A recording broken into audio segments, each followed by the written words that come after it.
ഈ സെക്ഷൽ അബ്യൂസിൻ്റെ കാര്യത്തിൽ നമ്മുടെ ഏറ്റവും ഫേമസ് ആയ ആർട്ടിസ്റ്റിൻ്റെ പേരുകൾ വരെ അതിനകത്ത് നമ്മൾ കേട്ടായിരുന്നു. ഇത് താരാരാധനയെ ബാധിക്കും എന്ന് തോന്നുന്നുണ്ടോ?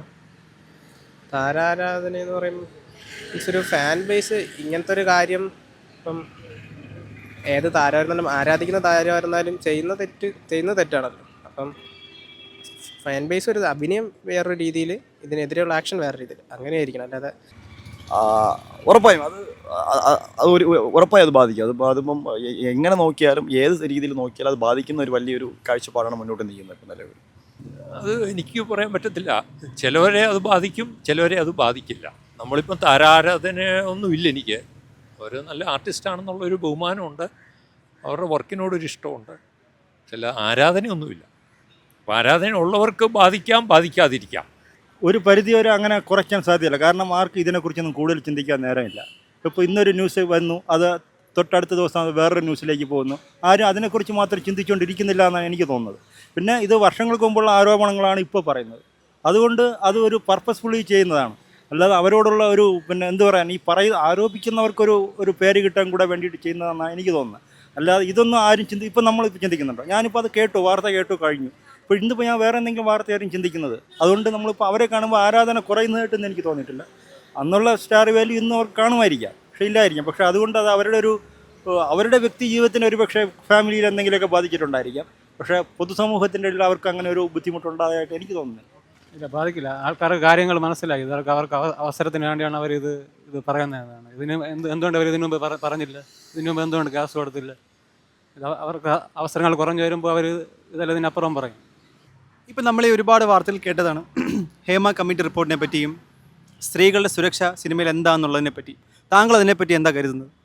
തീർച്ചയായിട്ടും ഇന്ന് നമ്മൾ ശരീരം വിറ്റുകൊണ്ട് സിനിമയിലേക്ക് എത്തുന്ന ഒരുപാട് പേര് നമ്മളിന്ന് കാണുന്നത് സമൂഹത്തിൽ ഉൾപ്പെടെ മൊത്തം സിനിമാ മേഖല എന്നല്ല എല്ലാ മേഖലകളിലും അതുണ്ട്. അത് സിനിമാ മേഖലയിൽ വന്നപ്പോഴത്തേനെ അതൊരു റിപ്പോർട്ടായിട്ട്, അതിപ്പം ഈ പറഞ്ഞ പോലെ നമുക്കറിയാം, ഒരു അഭിനേത്രിയുടെ ഉണ്ടായ ഒരു അറ്റംപ്റ്റ്, ഒരു ഫിസിക്കൽ അബ്യൂസിനെ തുടർന്നാണ് അതൊരു റിപ്പോർട്ടായിട്ട് തന്നെ വന്നത്. അല്ലെങ്കിൽ അങ്ങനെ ഒരു വിഷയം ഉണ്ടായിരുന്നില്ലെങ്കിൽ ഇന്ന് ആ റിപ്പോർട്ടും വരില്ലായിരുന്നു, ഈ പറയുന്ന കാര്യങ്ങളൊന്നും സ്ത്രീകൾ പുറത്തു പറയുകയും ചെയ്യില്ലായിരുന്നു.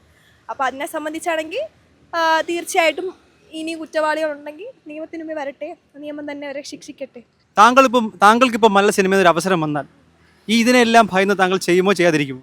അത് എൻ്റെ വെരി പേഴ്സണലാണ്. അപ്പോൾ ഞാൻ കിട്ടിയ അങ്ങനെ പോവില്ല. ഇപ്പോൾ മലയാള സിനിമയിൽ ലഹരിയുടെ സ്വാധീനത്തെ പറ്റി ഒരുപാട് വാർത്തകളും ഫീമെയിൽ ആക്ട്രസ് അടക്കം ഒരുപാട് പേര് ഉൾപ്പെട്ടതായി വാർത്തകൾ കണ്ടിട്ടുണ്ട്. താങ്കൾ അതിനെപ്പറ്റി എന്താ കരുതുന്നത്? അത് എനിക്ക് നടിയുടെ പേര് പറയാം. പ്രയാഗ മാർട്ടിനെ കുറിച്ചും ശ്രീനാഥ് ബാസി, അവരെ രണ്ടുപേരെ കുറിച്ചാണ്. നടിമാരെ കാഴ്ചയാണ് പറഞ്ഞ. ഓക്കെ. അപ്പോൾ അവരുടെ രണ്ടുപേരുടെയാണ്. അപ്പോൾ അതിനെ സംബന്ധിച്ചും ഈ പറയുന്ന പോലെ ഇവർക്ക് നമുക്കറിയില്ല, നമുക്ക് ആരെയും പേഴ്സണലായിട്ട് അറിയില്ല. ഈ പറഞ്ഞ നമ്മുടെ ഷൈൻ ടോം ചാക്കോയ്ക്കെതിരെയും പണ്ട് ഒരു കേസ് ഉണ്ടായിരുന്നു.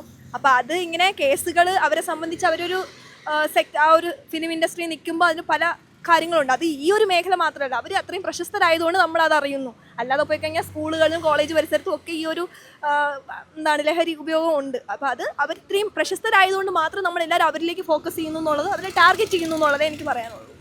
ഇപ്പോൾ നോർത്ത് ഇന്ത്യൻ അടക്കം സിനിമ ആൾക്കാർ നമ്മുടെ മലയാള സിനിമ ഭയങ്കരമായിട്ട് ശ്രദ്ധിക്കുന്നുണ്ട്. കാരണം നമ്മുടെ സിനിമകളുടെ കണ്ടന്റിനെ ശ്രദ്ധിക്കുന്നുണ്ട്. ഇത് നമ്മുടെ സിനിമ ഇൻഡസ്ട്രിയെ മോശകരമായി ബാധിക്കും എന്ന് തോന്നുന്നുണ്ടോ? ഉറപ്പായും അല്ല. അത് നമ്മളെ മോളിവുഡിനെ കണ്ടാണ് അവർ നോക്കുന്നത്. നമ്മളെ കണ്ടന്റ് അവർ ഇഷ്ടപ്പെടുന്നുണ്ട്, നമ്മളെ ഡയറക്ഷൻ അവർ ഇഷ്ടപ്പെടുന്നത്, the way of capturing the picture അവർ ഇഷ്ടപ്പെടുന്നുണ്ട്. അപ്പം നമ്മൾ എടുക്കുന്ന രീതി അവർ ഇഷ്ടപ്പെടുന്നത് കൊണ്ടായിരിക്കണം. ഇപ്പോൾ മേ ബി ഇത് അപ്പം നമ്മളെടുക്കുന്ന അതേ ടോപ്പിക് അവർക്ക് മേ ബി എടുക്കാൻ ചാൻസ് ഉണ്ട്. പക്ഷേ നമ്മളെടുക്കുന്ന ആ ഒരു കണ്ടന്റ് അവർ ഇഷ്ടപ്പെടുന്നത് അതിൻ്റെ അടിസ്ഥാനത്തിലാണ് അവർ ആ ഒരു ഇത് പറയുന്നത്.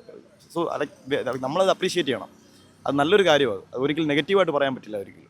എന്തുകൊണ്ടായിരിക്കും മലയാളത്തിലൊരു ബിഗ് ബഡ്ജറ്റ് സിനിമകളുടെ അഭാവം ഉണ്ടാകുന്നത്? അയ്യോ, മലയാളത്തിലുള്ള എല്ലാം ബിഗ് ബഡ്ജറ്റ് അല്ലേ. ബിഗ് ബഡ്ജറ്റ് അല്ലെന്നുണ്ടെങ്കിൽ അത് വിജയകരമായിട്ട് പൂർത്തിയാക്കിയിരുന്നില്ല എന്നാണ് എൻ്റെ കാഴ്ചപ്പാട്.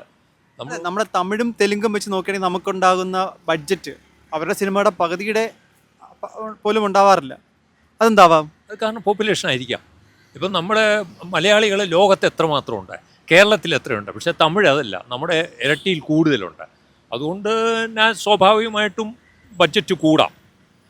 നമ്മളൊരു ചെറിയ ആൾക്കാരല്ലേ, അതുകൊണ്ട് അതനുസരിച്ചായിരിക്കും ബഡ്ജറ്റിംഗ് നടക്കുന്നത്.